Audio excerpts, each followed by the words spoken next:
What not to say at an interview. Avoid these jaffs that could cost you a job by Peter Phelan. During the dozen years he's worked in human resources for global organizations, he's seen plenty of job candidates sabotage themselves during interviews. Take, for example, Noah Fair, an amalgam of the less skilled interviewees he's encountered.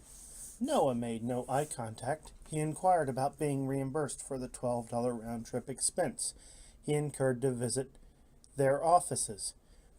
He explained that he'd fallen into his profession, the same profession for which we were interviewing him, and wanted out. He gave rambling 5-minute answers to questions that could have been answered with a simple yes or no, and his handshake was akin to a near-death experience. The takeaway: don't be like Noah. And if you want to land the job, here are a dozen more things you should never say or imply at a job interview.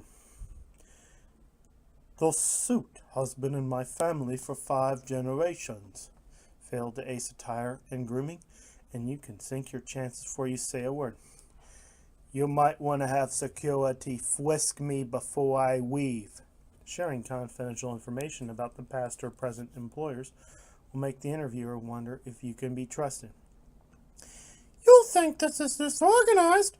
Wait till you see me on work projects. Neglecting to bring information required on the application or bringing too few copies of your typo-free resume looks just plain careless.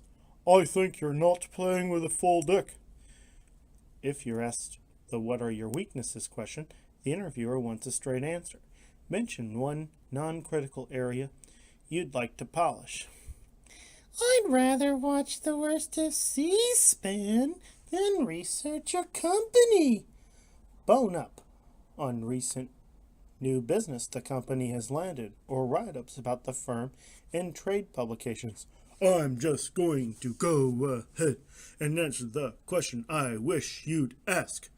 Failing to answer the question that was actually posed will frustrate the interviewer.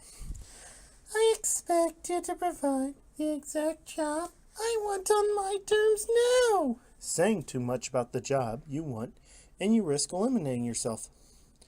I'll be a huge drain on company morale. A negative attitude regarding your current or past employers or colleagues will make your stock drop. I could care less, but not much less. You don't want an awkward silence. When asked if you have any questions, speak out. Ask not what I can do for you. What can you do for me? Asking questions about salary or benefits prior to getting a job offer is a major turnoff. If you hire me, you'd better get your own resume up to date. Come across as overly aggressive, and you may scare the interviewer into rejecting you. Why did we meet?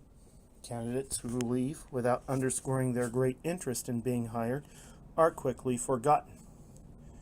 Peter Phelan is the humor columnist, or was, for Employee Benefit News, a contributor to Wealth Manager, and a popular speaker at business conferences.